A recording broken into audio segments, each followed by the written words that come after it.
Association. Welcome, please. Hi, good morning, everybody. First of all, thank you for having me here to talk to you about immigration and criminal law. Immigration is a topic that's very dear to me. I really enjoy it. I'm married to an immigrant in the United States. I'm sort of an immigrant in a way. I mean, I was born in the U.S. territory, but I came over here, so this is something that is very close to me, and I have a real passion for it, and I really enjoy it. So I hope that today I can convey some of that enjoyment and passion to you. So here I'm here today to talk about a couple of things. I think there's going to be a little bit of an overlap of what was said before, but I'll try to make that as brief as possible. We're going to first talk about the ABCs of immigration. So first of all, who is an immigrant? It's somebody who is coming to the United States, either coming to Queens, to find their queen, or just to find a better life.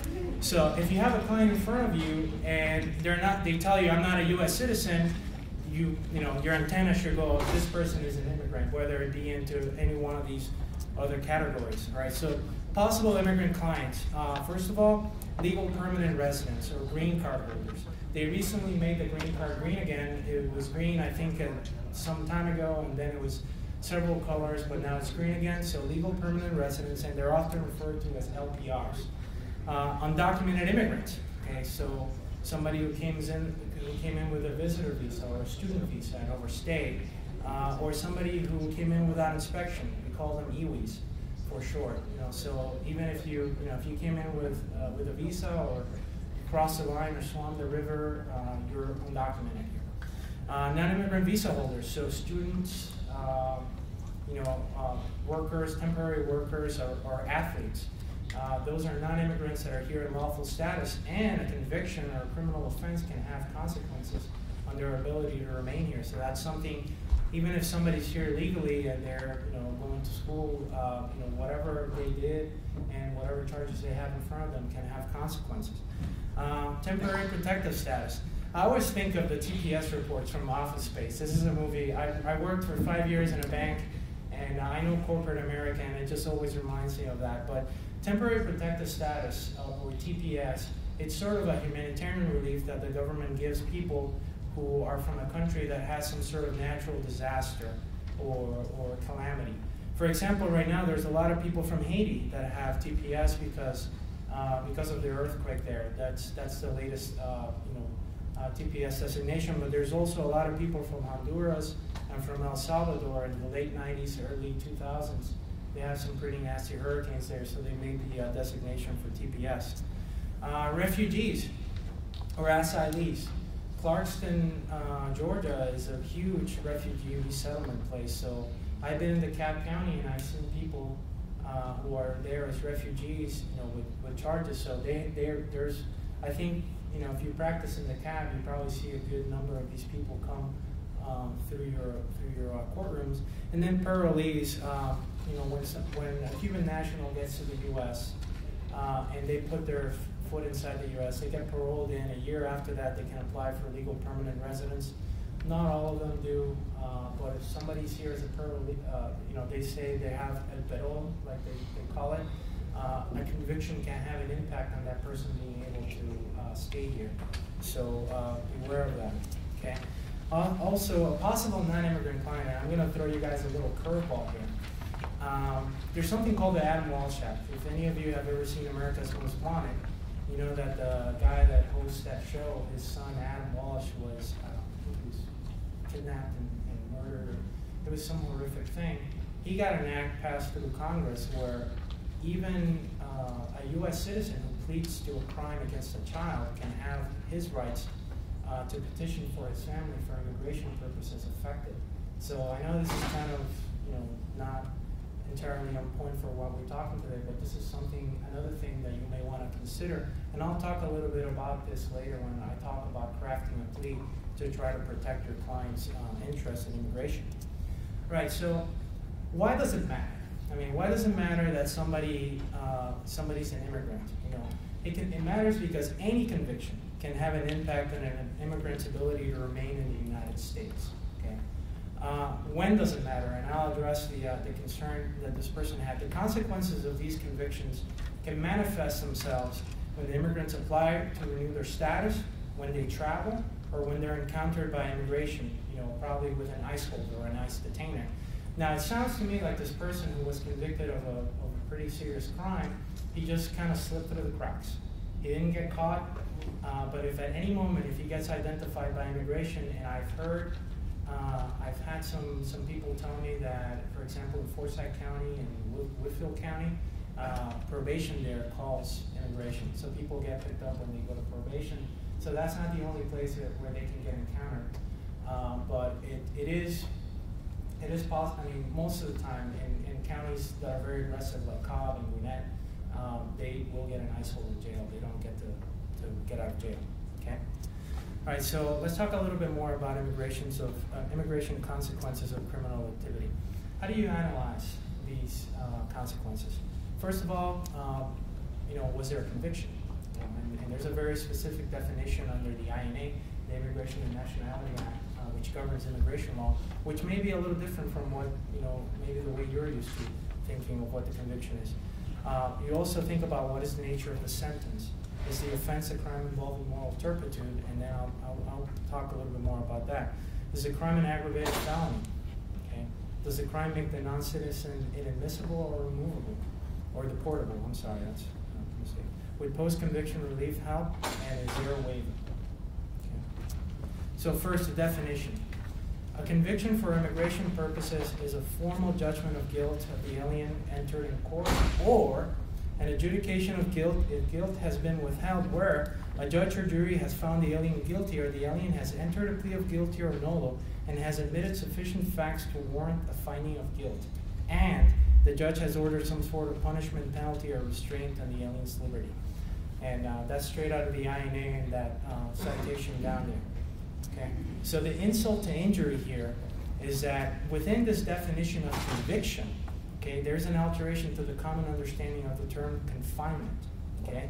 Any reference to a term of imprisonment or a sentence with respect to an offense is deemed to include the period of incarceration or confinement ordered by the court of law, regardless of any suspension of the imposition or execution of that imprisonment or sentence in whole or in part.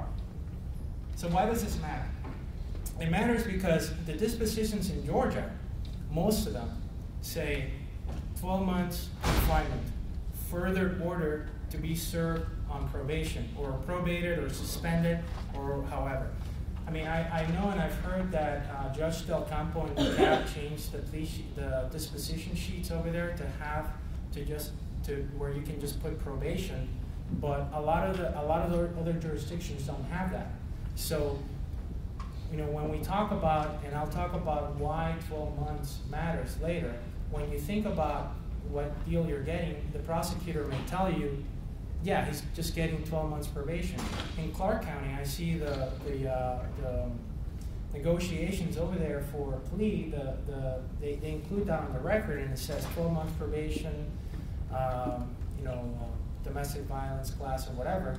But on the disposition, 12 months confinement, further order to be served on probation, and immigration looks at that paper and says, 12 months confinement, and then all sorts of really bad things can happen. So this is why, that definition of conviction is very important to keep in mind. Okay, all right. So more insult. Okay, these are all convictions that normally people have mentioned to me and have told me. Okay, so a nolo plea is a conviction for immigration purposes. First offender is a conviction. If you get a conditional discharge plea for marijuana under 1632A, that's a conviction for immigration purposes. And something else that I forgot to put on here, and I read in one of the materials, an Alford plea is a conviction. So none of those things, even if you enter that plea, none of those things is really going to shield your client from the consequences that will flow from being convicted from said offense. Okay, so no-go area. Okay, but we're trying not to. All right. So what is not a conviction? An acquittal or a finding of not guilty. A conviction that has a direct appeal pending. Okay, a nolle prosequi, or is that plural? Nolle pros? Yeah. A dismissal without prejudice, or a DWAP. I see a lot of these where, a domestic, where, unfortunate situation happened, and the victim doesn't want to prosecute anymore, go for the DWOP. That doesn't affect her, it's perfectly fine for your client to get a dismissal without prejudice. It's not going to affect him in immigration, for immigration purposes. He will have to have that order, a certified disposition from the court saying that it was dismissed without prejudice, but it'll keep him from getting in trouble with immigration. So if you have the option of just asking for the jury trial, they don't want to, they don't show up, you can get that. A refusal to prosecute from the state is not a conviction. A pretrial intervention program, but remember, if we back it up a little bit, I spoke about what is also a definition of a conviction is adjudication of guilt that has been withheld, and there's some sort of penalty imposed. So pretrial intervention is great as long as your client doesn't go in front of the judge and pleads guilty and they say, all right, we're going to hold this, and you can come back and then we'll dismiss it. If it's just a straight PTI where the guy just goes and does his anger management or his life skills or whatever they make them do, and then they come back and they dismiss it, you're good to go. Okay? A finding of juvenile delinquency is not a conviction. So I'll talk about this when I talk about how to kind of set the pleas up or what you can do to try to help your clients. All right, so what does a conviction trigger? And this was mentioned a little bit earlier. Think of it as inadmissibility as like you can't come in. Deportability is you're already in, but you're getting kicked out. I mean, it's different. They use different sections of law, and there's some subtle differences. But generally, a crime that is going to be bad for inadmissibility is a crime for deportability. So honestly, I mean, there's this distinction, and there's some subtle differences that you have to kind of keep in mind. But the general analysis for what gets somebody in trouble and what doesn't get them in trouble is very similar. But this is just distinctions, that we make, because depending on what the status of the person is, there may be different ways to defend them. But I think the focus should always be to try to steer them in something that's going to keep them safe for either one of these. Okay. All right. So who's subject to what? Inadmissibility are the IWIs, the people that enter without inspection. Immigrants seeking admission at the border are subject to inadmissibility. LPRs, legal permanent residents returning from abroad. Okay.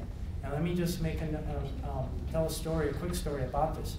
There are people that have been legal permanent residents since 1990. A lot of them here that come to my office have had their green card since 1990. That's because during 1986 they had the amnesty, a bunch of amnesties. One of them was the Special Agricultural Worker Program, and a lot of Mexican nationals have green cards from that date. People that have had those green cards since that date may have traveled a lot, and they might have convictions from a long time ago.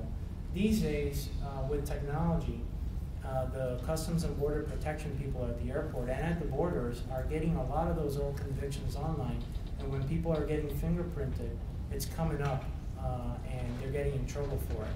So it may be that somebody gets a conviction and it may not be a problem, and then a couple of times when they travel, as I mentioned before, one of the times that it comes up is when you travel in and outside the United States.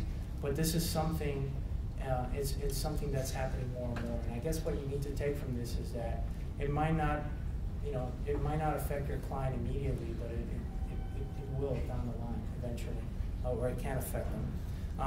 TPS holders are subject to inadmissibility, even though they're being granted a form of status. It's not an admission. People applying for legal permanent residence who are doing adjustment of status can also, in some cases, be subject to inadmissibility. Deportability, LPRs, legal permanent residents who are inside the United States. So, for example, somebody who's in jail, who gets convicted of a very serious offense, gets an ICE hold, and will be subject to removal proceedings under the law of deportability, 237.